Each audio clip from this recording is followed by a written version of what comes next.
Hey, welcome everybody. You can tell it's late summer. Nice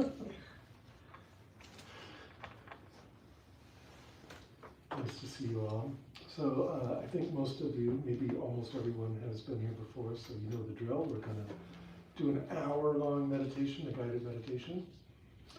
And then after that, I'll say some stuff, and then you guys will maybe have comments or reports or things you want to say, or maybe ask a question. And then after that, we'll meditate some more. So that's how the next 90 minutes is set up. Take it off. Okay. What did you say, Adam? So without further ado, let's begin. We'll begin by doing a little bit of embodiment. Right. So just throw your brain out. You don't need that damn thing. Just toss it, and let's do some embodied stretching. And I pretty much do it the same every time. So do whatever you want, but if your body feels relatively good doing the stuff that I'm leading, then you feel free to join me. Starting out with opening upward, really expanding the rib cage, and then breathing there.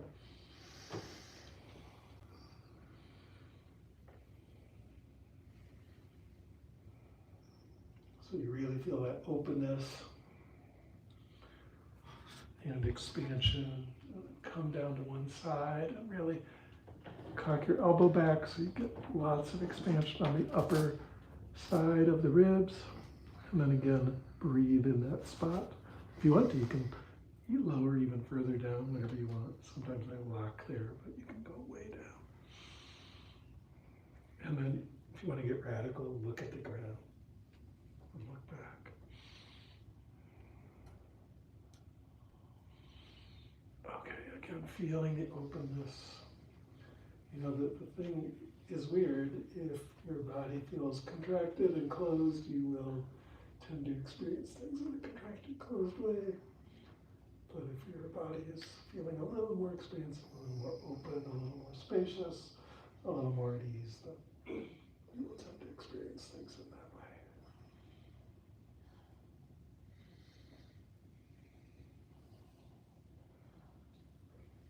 way. If your body's a clown car of despair and doom, then you tend to experience things that way as well. That's where I'm at. Then I'm kidding, of course. So let's come down in front. Open up the lower back. Remembering to breathe here. And I like to slightly go side to side. Gets a little extra stretch in there. This is like opening the back of your ribs. Feels really good. Okay.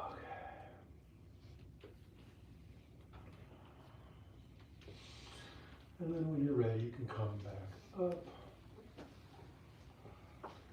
And we'll do my famous, patented, but you can license it if you want, lion's pose. Ready? 1, 2, deep breath in. I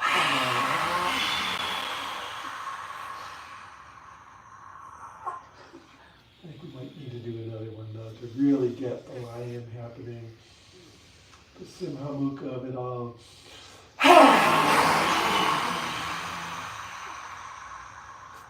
That feels good, doesn't it? Now just shake it whatever way you need to shake, as long as it's publicly acceptable. Keep shaking. Whatever you need to do. Hanging out with little kids, you end up doing this a bunch of times a day. Feels great. You might, if your neck sounds like a rain stick as you move it around, that's always a good sign.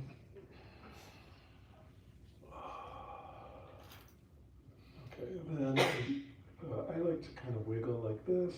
or wiggle in a circle, whatever, but it's kind of making sure, especially if you're seated on a cushion, that you found that really perfect seated posture, which for me is never locked tight.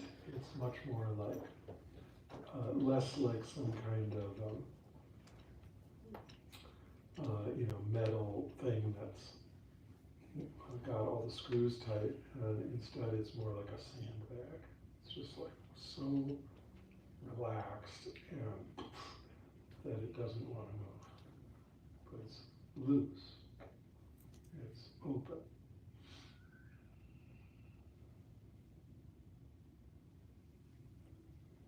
So just find that place that feels loose and open and like it doesn't need to move because it's relaxed.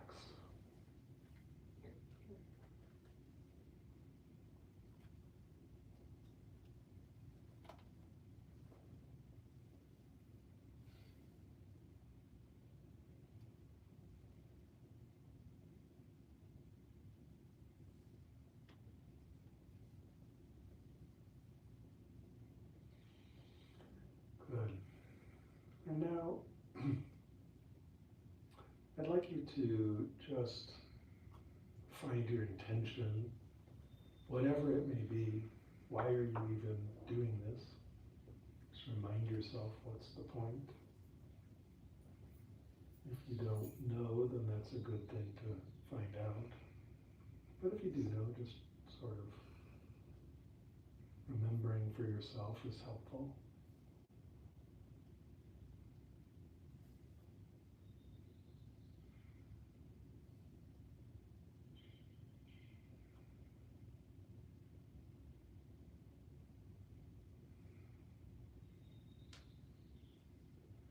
And then beyond that, step 2,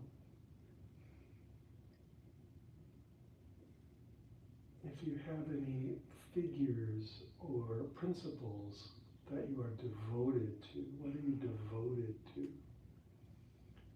Bring up those figures or principles now and feel your devotion.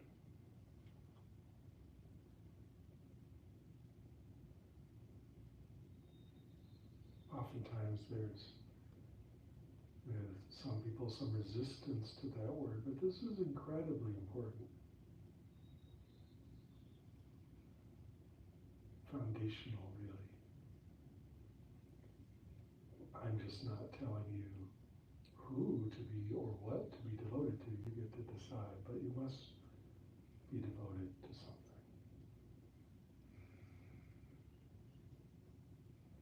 If you're not doing it consciously, then you will be unconsciously devoted to random things.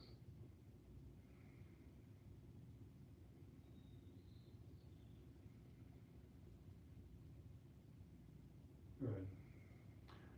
Now, speaking of devotion, let's again set the thinking mind aside. Nothing wrong with the thinking mind. I'm so glad we can all think.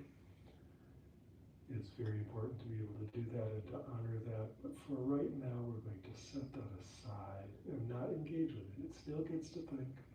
We're not trying to stop it from thinking. We're not trying to suppress it or slow it down or anything. We're just setting it aside and not engaging. And when we do that, noticing that we rest in spacious, simple, natural presence. And if you find yourself kind of continuously re-engaging with thought, just each time you notice, you just let go again and come back to just simple, natural, open presence. It's right there.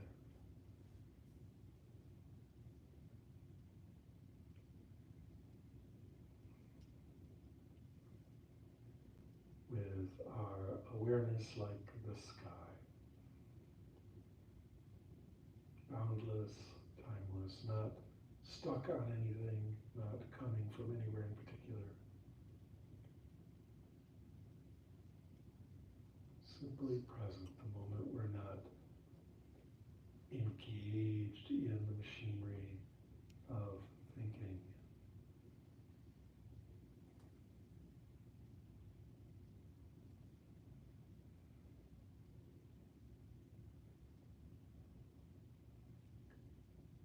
And now, again, staying outside the thinking mind for the moment.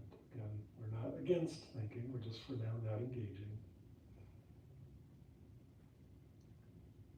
Just for the moment, I'd like you to feel your embodied experience, feel your body, feel what your body feels like, feel what it's like to have or be or somehow notice a body.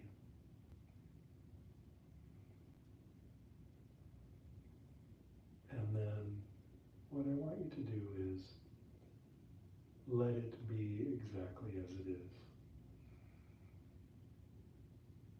And you don't have to think to do that. Just let go of judgment, let go of thinking your body should be a different way, let go of imagining it's to this or not enough that. I wish it were this, I wish it were that. Just drop all that, at least for the next hour. And just allow it to be exactly the way it is.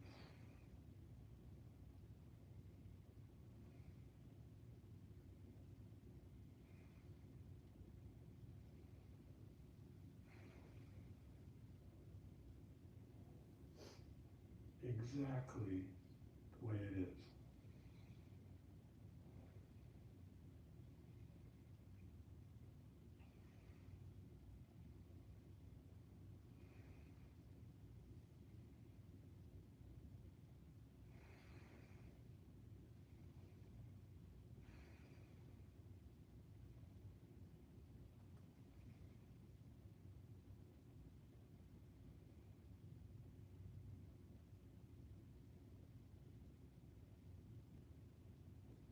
Good. Notice if something relaxes when you let your body be the way it is. Also notice any resistance to letting it be the way it is. Well, if I just let it be the way it is, I'll end up as a fat slob, or I'll end up not brushing my teeth, or you might have some story you tell yourself of what you'd be like if you weren't constantly trying to change your body. But we're not doing that. We're being super accepting, super gentle, very kind to our bodies, allowing it to be exactly the way it is right now.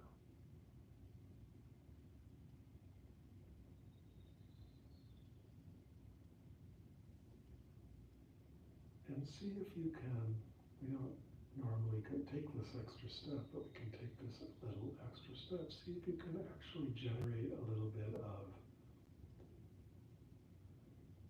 love and gratitude for your body.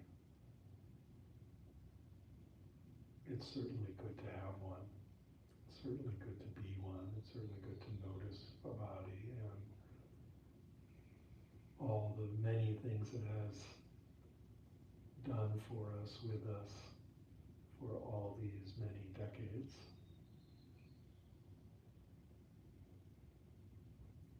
So it doesn't have to be a big deal, and it doesn't have to take a lot of thought. Just simply see if you can feel, beam some gratitude toward your body.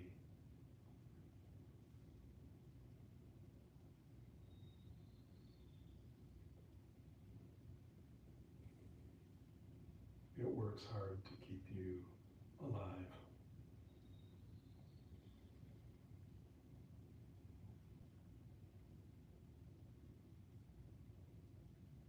Despite all the things you're always doing to it.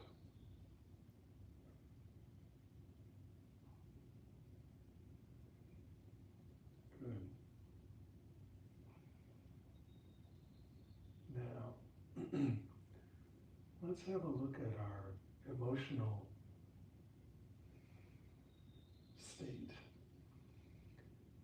how your emotions are doing.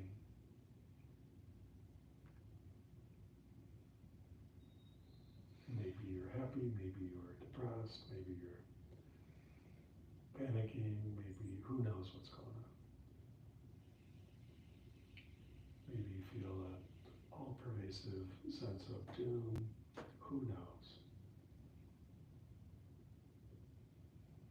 But what if we offered our emotions, which after all are simply our natural reactions,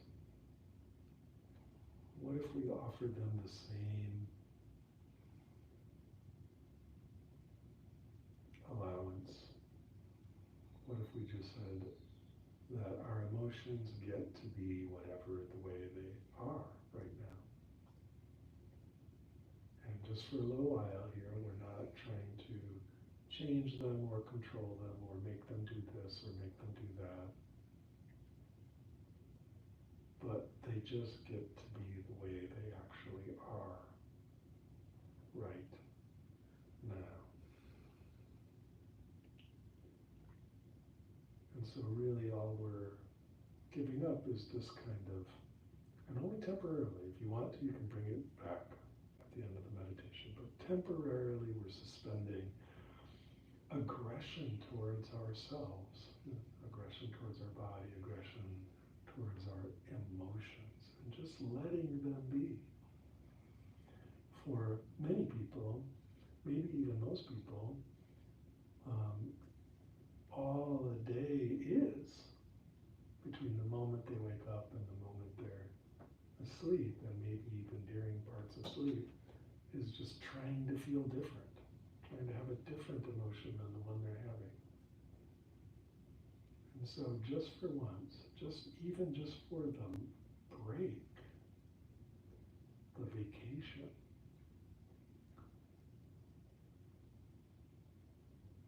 just for the duration of the sit, let your emotions be whatever they are. And don't try to change them, don't try to control them, don't try to make them do this or do that, or go away, or be good, or just let them be what they are. Which might not be pleasant, right? It might be kind of hard. Or maybe even a lot hard. But this is the work.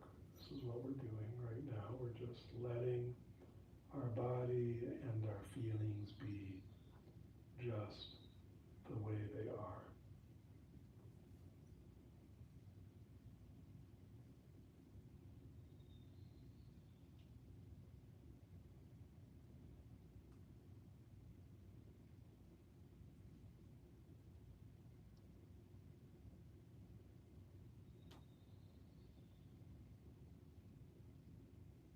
Good.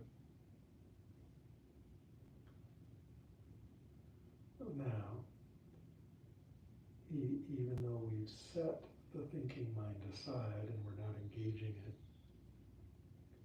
we can at least have the intention to not change that at all. Right? As I said, we're not trying to control it or stop it or make it think different thoughts. We're just not engaging with it. So in the same way, what if we just let our mind think whatever it wants to think? Just let it be what it is, the way it is, right now. We're just temporarily, it's not a permanent thing we're trying to do, but temporarily just not engaging with thinking. But we're letting the thinking mind be the way it is and do what it wants to do. We're not fighting it at all.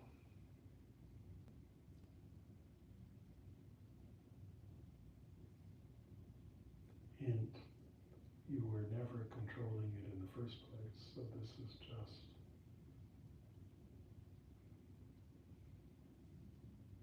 seeing what's going on.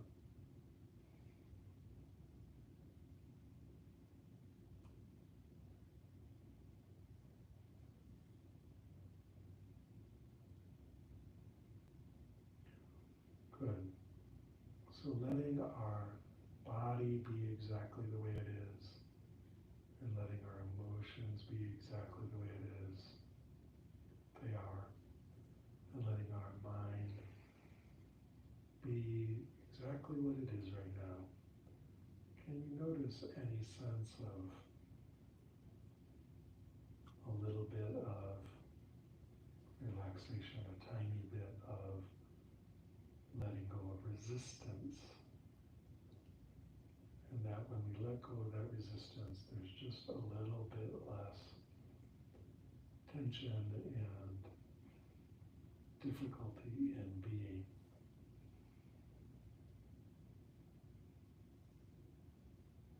And this thing I was talking about earlier, our just natural presence, our ability to just be here in this experience, what's actually happening right now, increases, at least a little bit. Because we're not engaging with what could be, we're just with what is.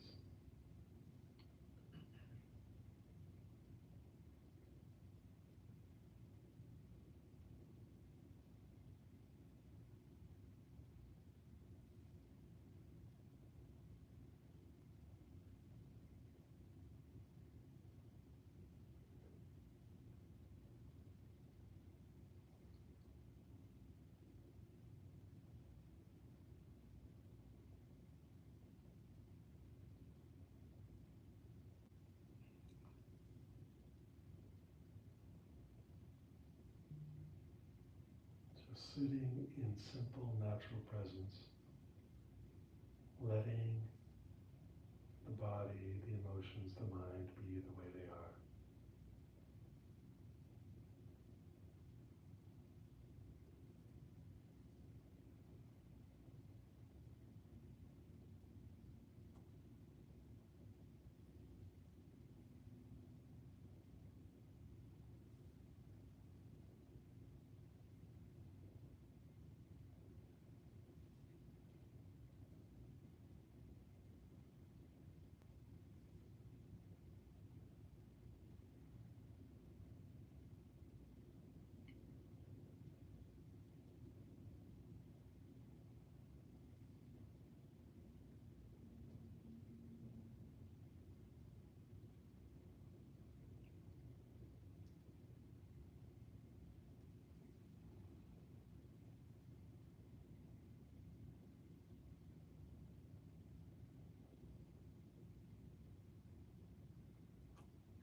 And sitting in this openness, this natural presence, not focusing on anything in particular, can you notice the coming and going of the breath wave?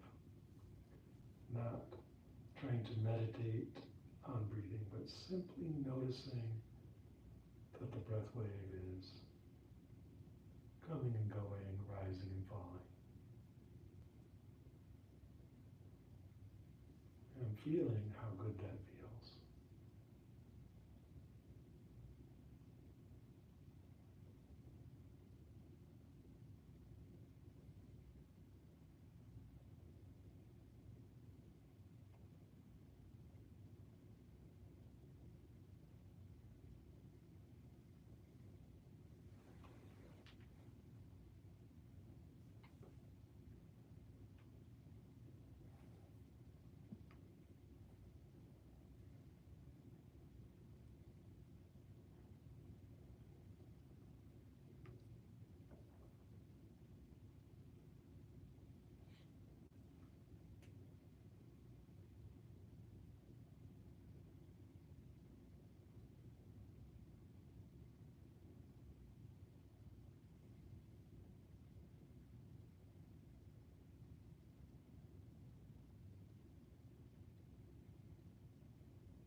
be the way they are is paradoxical. Or at least we must be prepared for things to present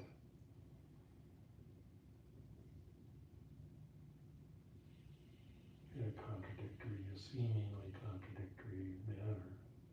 You may notice that there is very pleasant feelings in the body, but you may also notice some real difficulties, some unpleasant feelings or pain or discomfort to go along with pleasant feelings. And they're both there.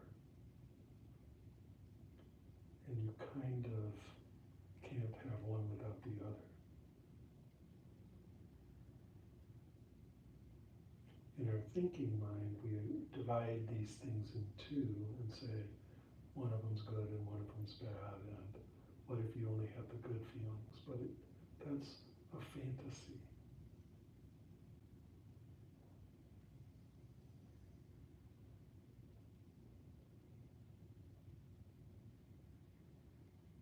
And so if you notice yourself trying to only get good body sensations, grabbing onto those and pushing away difficult, bad, unpleasant body sensations, and imagining that you can find a way to win that game, noticing that is interesting, because the more you notice yourself doing it, the more you recognize both are always going to be there. And you can just relax. Both, it's non-dual, they're both necessary. They're never actually different, or I should say separate. They're different but not separate. So what if you just right now, as part of letting the body be the way it is, don't grab onto the good feelings or push away the bad feelings, the body sensations. Just let them be just the way they are.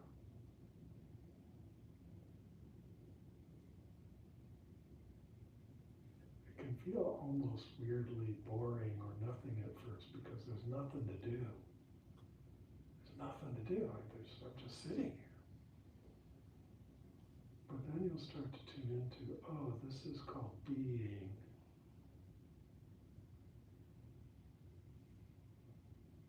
What if I gave myself a break from doing for a little while and just beed?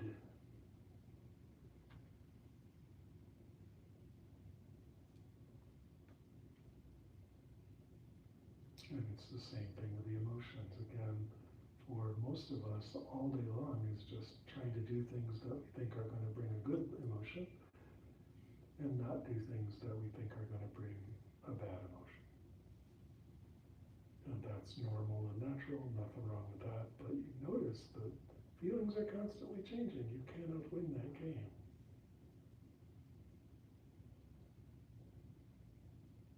That's pushing a rock up a hill forever. That's trying to hold the wind in your fist. You can't do it.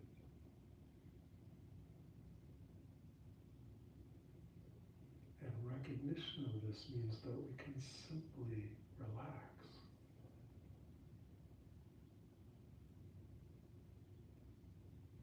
And notice that bad feelings are going to come and go, and good feelings are going to come and go.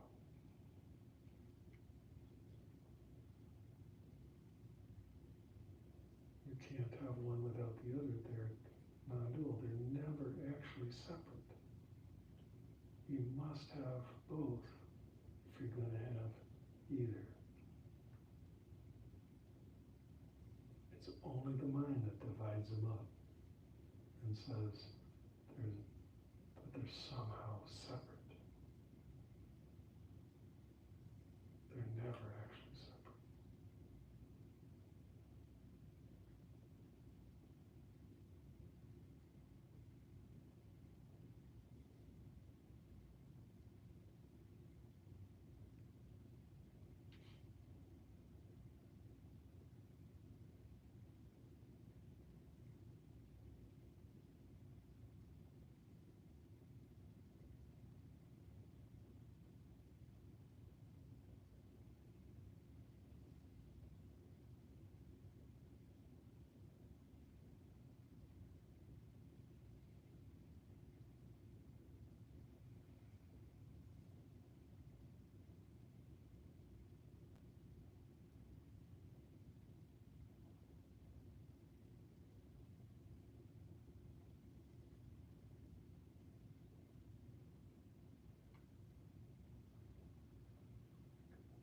So that thing that's trying to get one and push away the other, get the good stuff and push away the bad stuff.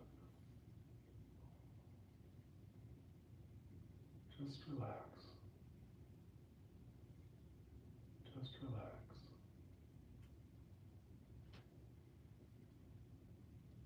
You don't have to play that game right now.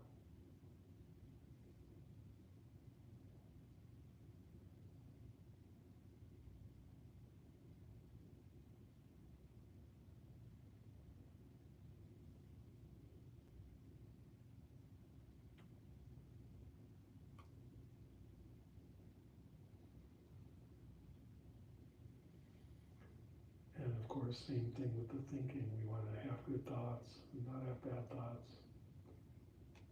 I must not think bad thoughts.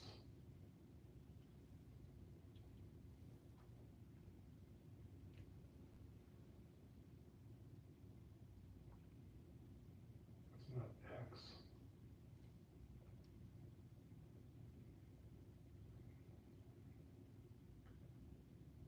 But you can't have one without the other.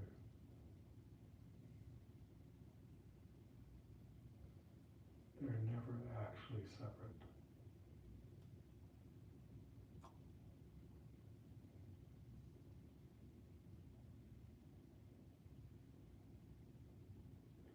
What if we simply let thoughts be thoughts?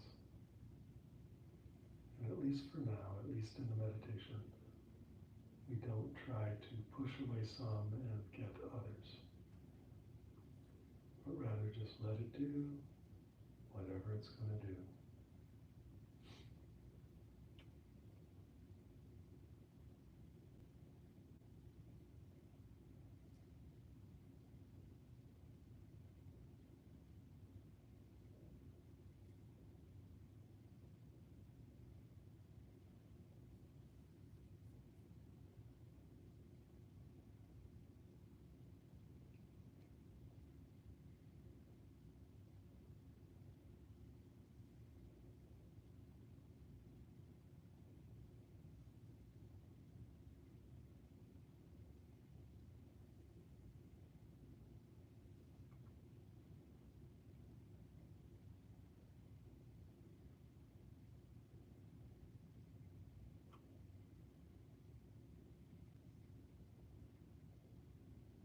Good.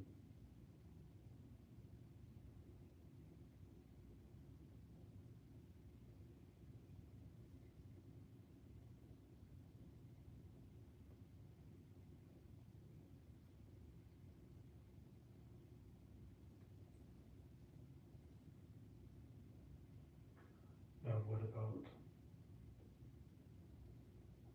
the so-called external world? It's not really separate in any way from the internal world. That's another false dichotomy, false dualism. But just for the sake of speaking in a natural way, I'll say, what about the external world? There's plenty of good things happening and plenty of bad things happening. And maybe it kind of always feels like there's more bad things happening than good things.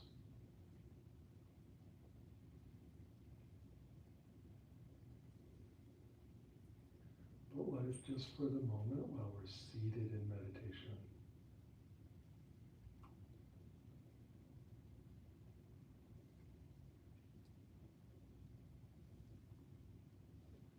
even though we would wish, of course we would wish that only good and beautiful things happened, that just for the moment we allow whatever's actually happening to just happen.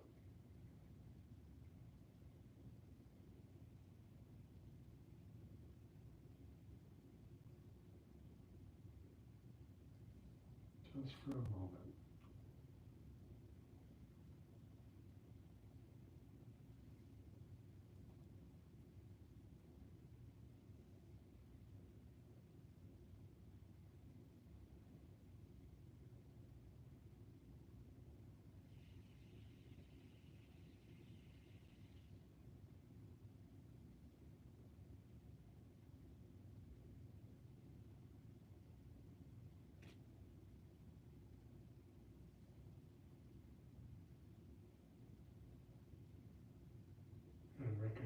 recognize that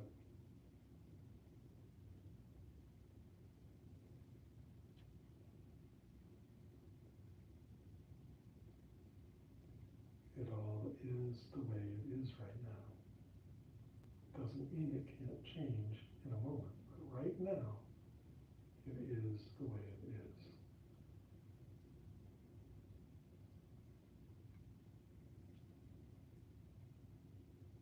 And that it's not enough to simply accept that, but just like we have gratitude for the body, or we can feel gratitude for our emotions, or we can feel gratitude for our thinking mind, we can feel gratitude for the world.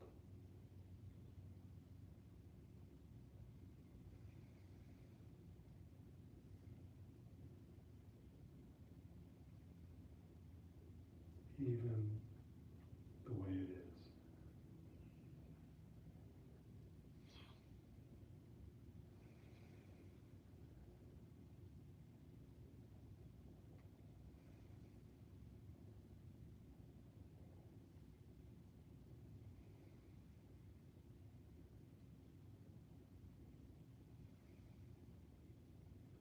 Just the way it is.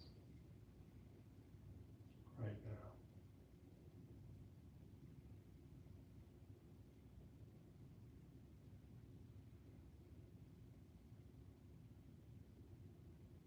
Noticing how many things we really want to change,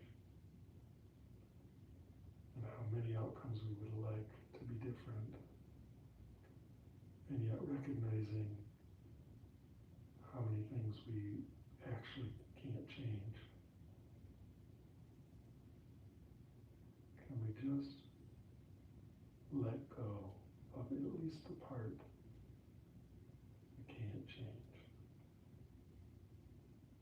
and recognize and feel its being just the way it is.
Now, often I ask you to notice the stillness and silence and spaciousness in experience.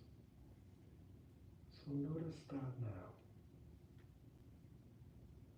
In your experience, notice the part that is still.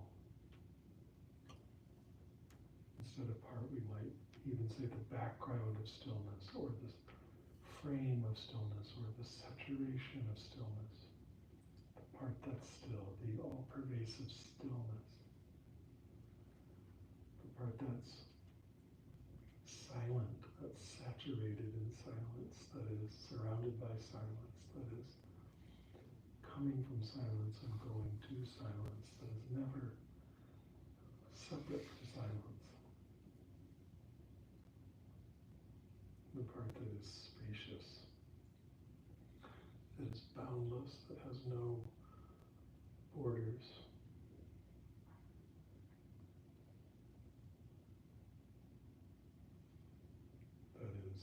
coming from spaciousness and surrounded by spaciousness and saturated with spaciousness. Just notice the still, silent spaciousness. And that it's possible to just rest there without changing anything.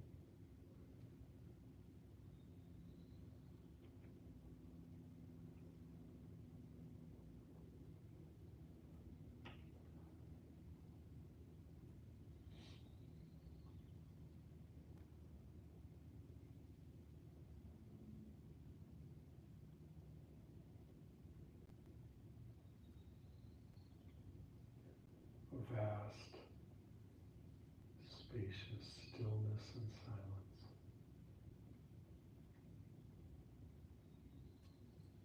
You're not imagining it, you're not conjuring it up, you're not somehow constructing it. It's always there if you simply notice it. Notice that and rest there.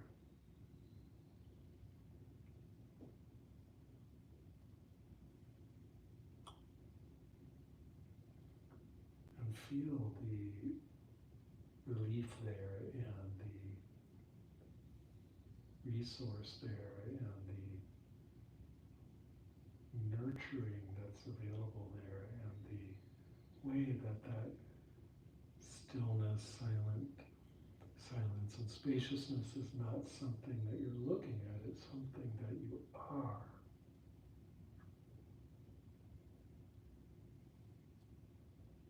The thing that pretends it's looking at that is actually also saturated with stillness, silence, and spaciousness, and surrounded by stillness, silence, and spaciousness, and never separate from it.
Being spacious, silent stillness. notice that the feelings of the body are not separate from that. The body sensations, the feeling of breathing, the feeling in your muscles, the feeling in your face, the feeling in your hands, all those feelings in your guts and everywhere else, your eyes, all those body sensations are not separate from that stillness and silence.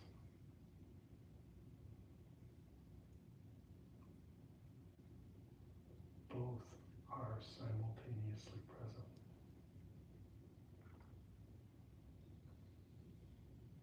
The one is saturated with the other. Our mind wants to make them separate.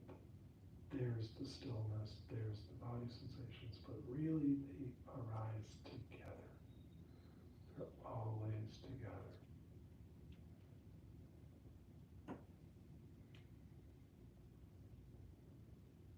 Every body sensation, whether it's pleasant or unpleasant, is just suffused with stillness, silence, and spaciousness.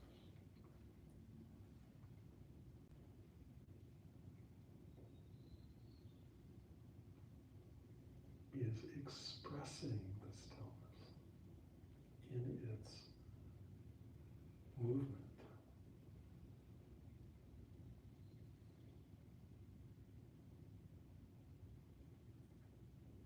Each emotion that we're feeling, whether it's a difficult, unpleasant emotion, or a joyous, ecstatic emotion, or just kind of the normal blah, blah, blah of little emotions here and there, all of that is not separate from the stillness and silence and spaciousness. It's not over there. It's not only suffused and surrounded by this stillness and silence and spacious awareness, but it is expressing it. It's the joyous, creative outflow of that stillness.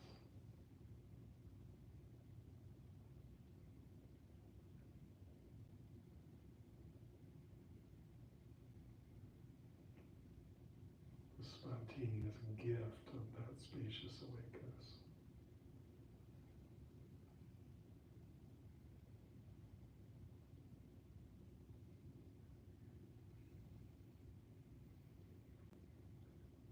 Every body sensation, every emotion is a playful, spontaneous gift of awake space.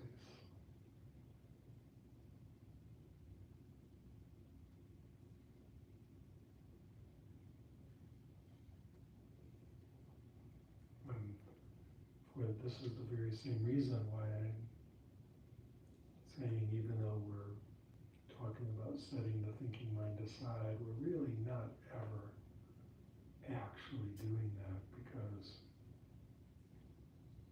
it's not separate. The thinking mind is not separate from the still, silent spaciousness. They co-arise. It's only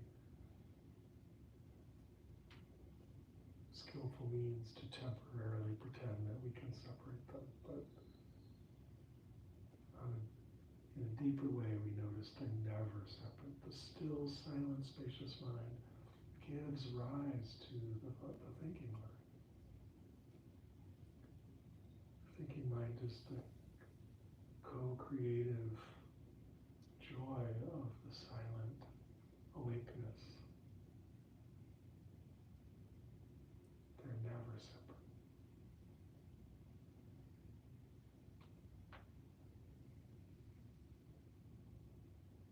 Notice that now.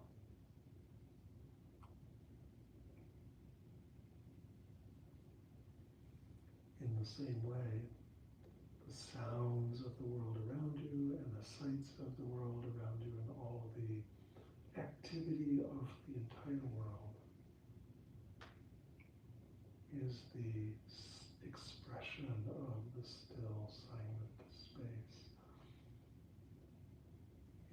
spontaneous, joyous, creative, playful lila of silent, spacious stillness and awakeness. Never separate.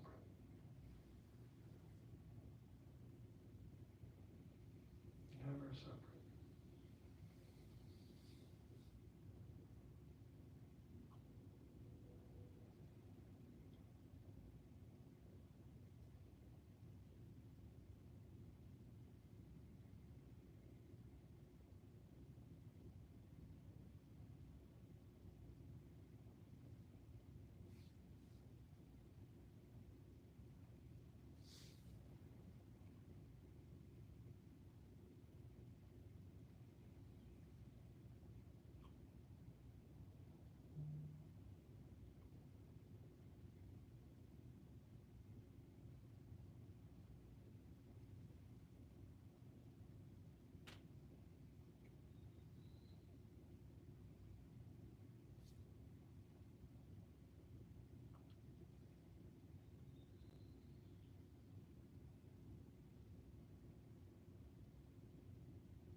And you notice the spacious awakeness within every experience.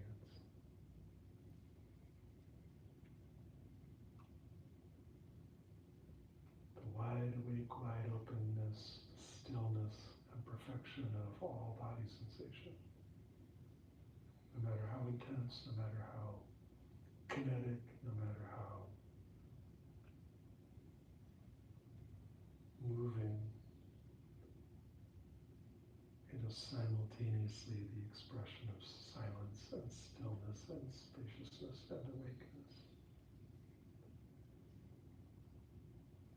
It's nothing but that. Can you notice that about each emotion? No matter how tiny, no matter how gigantic, no matter how difficult or pleasant, it's expressing this fundamental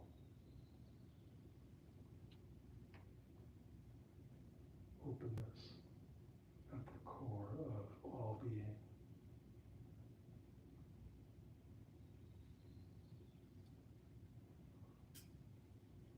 All experiences in the mind, all thought construction is nothing other than the embroidered brocade of stillness and silence itself.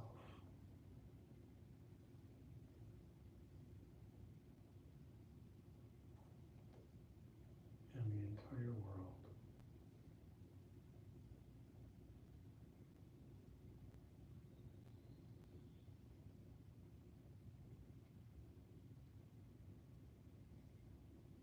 Bubbling up out of this deep pool of dark, silent water.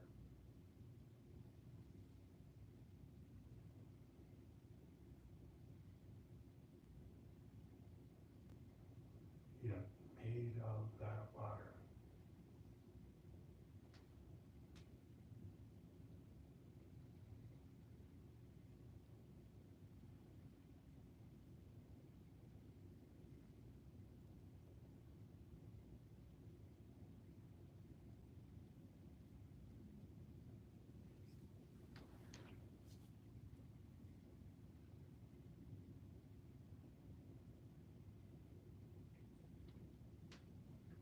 That's the non-duality.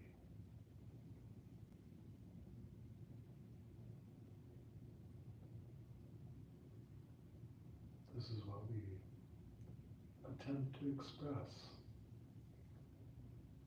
when we use the seed syllable Om, which is a sound that expresses silence, and the vibration that expresses stillness, and the kind of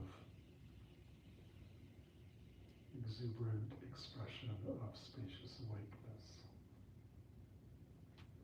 So let's chant that together for a little while, a few minutes. Straight from the void, remembering that the expression itself is expressing this stillness and silence.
Of this openness.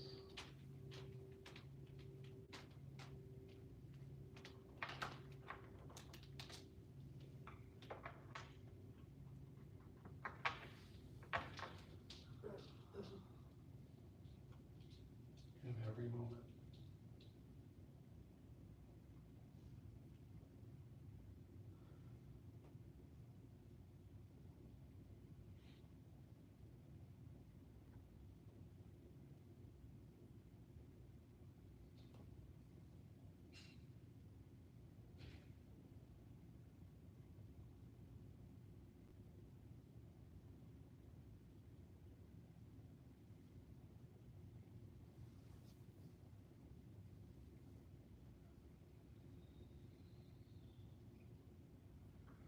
Okay, good.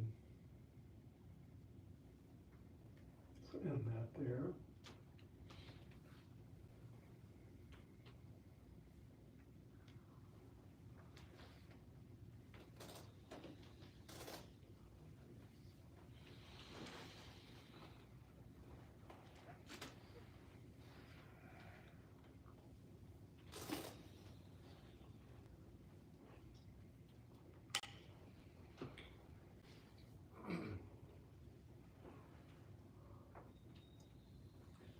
I remember when dinosaurs roamed the earth, I did a lot of tarot reading. In fact, went around the world doing that, usually while drunk. People like getting readings in bars. It's a great way to get free drinks. But one of the symbols, actually the four symbols in tarot, right? You've got wands and cups and discs and swords, which in a normal deck of tarot cards turn into clubs and hearts and diamonds and spades. And those, of course, symbolize the elements, but they also symbolize things about our experience. For example, cups or hearts symbolizing, of course, our emotional experience, and diamonds or discs symbolizing our bodies, our embodied experience, stuff like that. But what's the symbol used for the mind? What's the symbol used for the thinking mind? The intellect is the swords, right? It's a sword. And, or in a regular deck of cards, the spades, right? Although spade is an old word for a sword. That's why a shovel can, anyway. It's one of the ways of saying a sword. But why is the thinking mind a sword? In one way, it emphasizes the really positive aspects of cognition, particularly, intellectual cognition of being very sharp and very fine and very precise. Right? It's the whole idea of a super sharp, polished, clean, effortless sword is a really good image for a well-used intellect. But it also emphasizes, the symbol's very appropriate because it also emphasizes that all intellectual cognition like that is inherently about cutting things in two. Right? It's inherently dualistic, it's divisive. This is not that, is the whole action of the thinking mind. This is not that.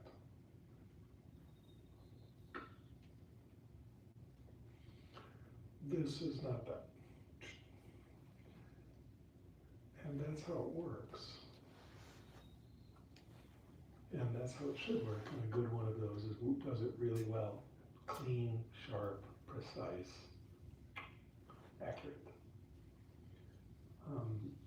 But you see that it's can't do anything else. And so when we come to our experience of life, if we're using that function all the time, we can do nothing but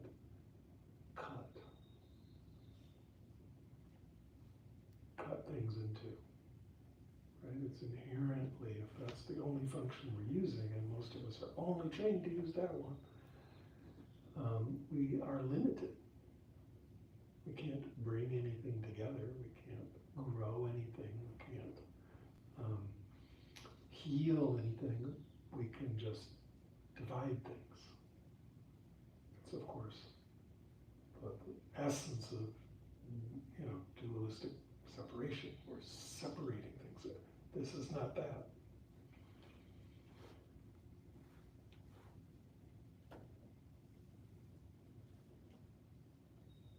And so it has its good sides, but it also has an inherent limitation in that it can't see wholeness, and it can't see non-separation, and it can't see how things are. joined.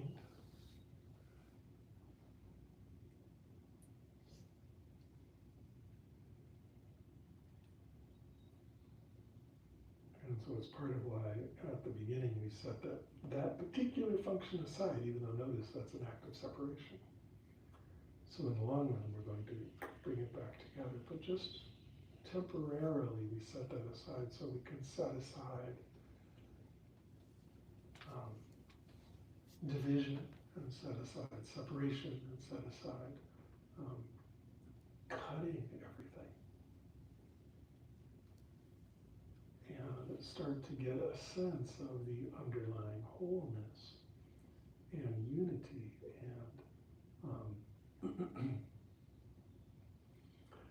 as I said, non-separation of experience, because it's only in the thinking mind that things are separate. They're never actually separate. You can never have this without that. It just doesn't work that way. And the more that we think we can have this without that, the more Sisyphusian the whole grand tragedy comedy is. Tragicomedy is, right? It's just inherently impossible to have this without that. But because our mind thinks like that, oh, this is this and that is that, I could have one and not the other, we're just rolling a boulder uphill forever.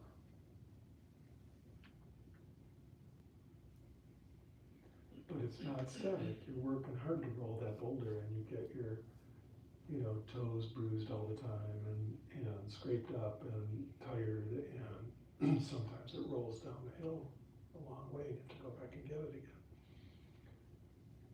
It's hard work trying to separate this from that and to do it all the time forever and never recognizing the obvious impossibility of that.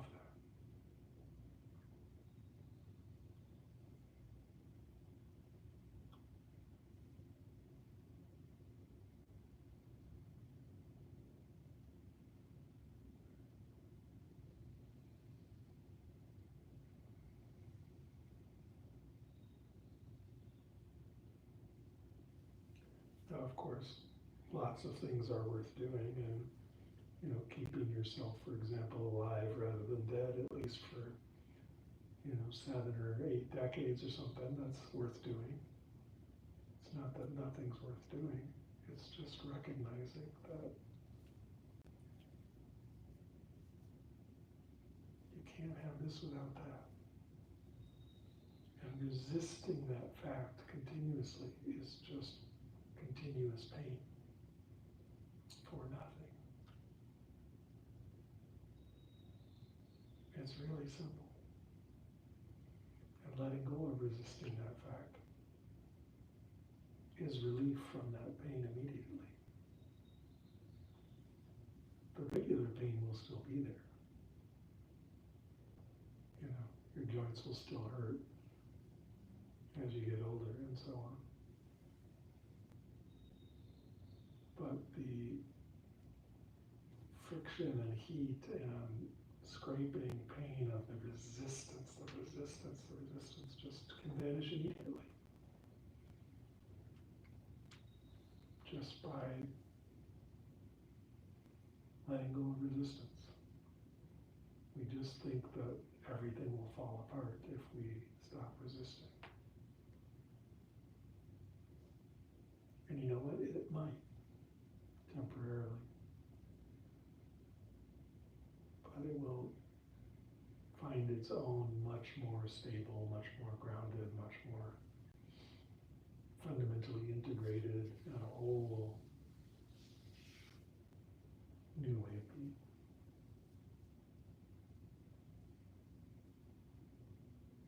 Not based on holding up a house of cards continuously. And not only is it just relief from that particular pain, just that, which most people would give anything for, not only is it just that, but it's intense. intensely beautiful.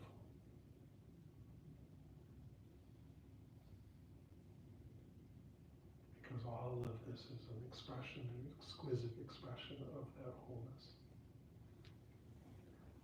and purity and completion and perfection. It's right there. It's right there.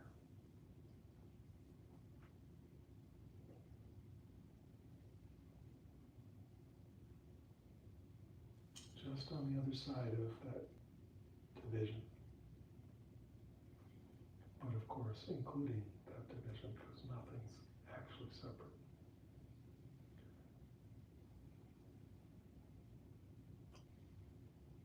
Okay, so Sam's not here, and Faiza's not here. Who would like to be? Oh, okay, great.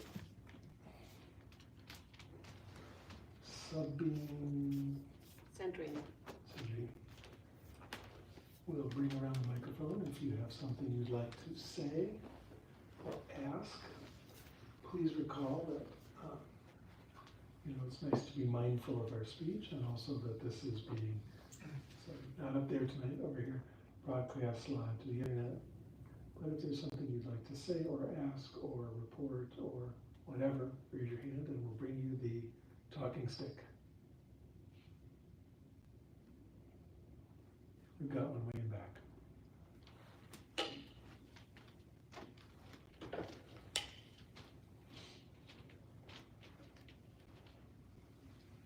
Thanks. Right at the beginning, you talked about devotion, which I haven't really thought about before in my meditation practice. I wondered if you could say a few words about the role that devotion plays. Well, as I hinted at, everyone's devoted to something. You can't get away without devotion. And so if you think you're not devoted or that you don't have one, that means you're just unconsciously devoted to something or many things. Right? Human beings are devotional creatures, and we're always devoted to something. So it's a worthy question to ask yourself, what are you devoted to? What are you devoted to?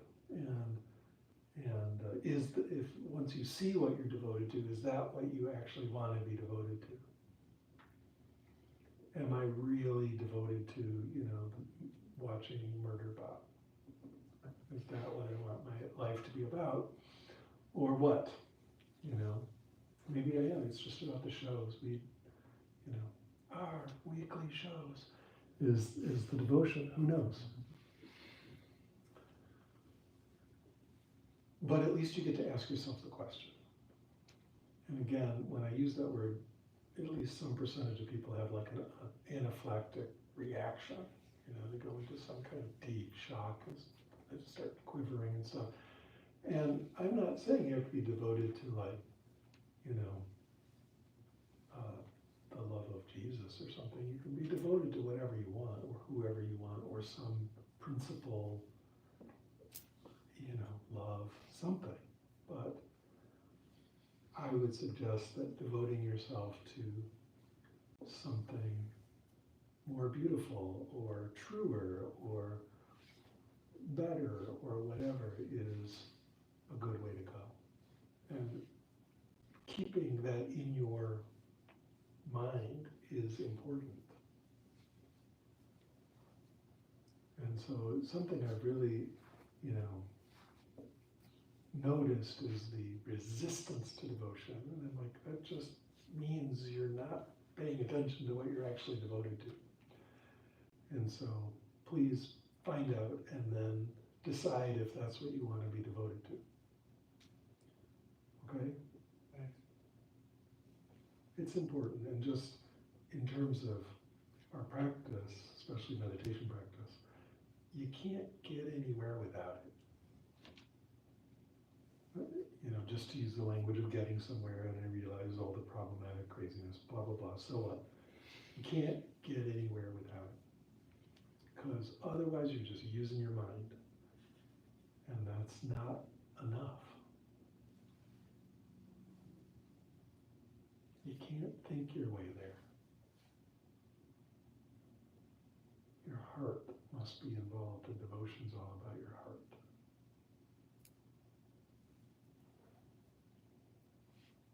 Nothing's sadder than a room full of intellectual meditators. It's sad. Like, what actually makes your heart go? What makes your heart beat? Find it. Devote yourself to it. It makes all the difference.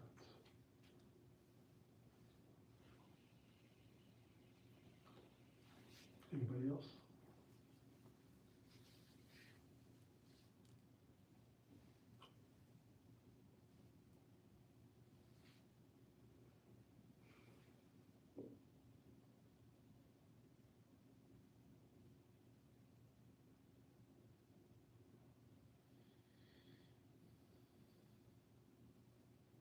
It's a one question kind of night. All right. Then you can bring the microphone back, please, or at least set it down and turn it off. And normally we do just a 5-minute quiet, non-guided sit here. Thank you so much. I appreciate it. But given that we have a little extra time, we're going to do a 9-minute quiet sit. So if you don't feel like meditating more, run now.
as usual, it would be nice to just keep going, but we'll end it there for tonight.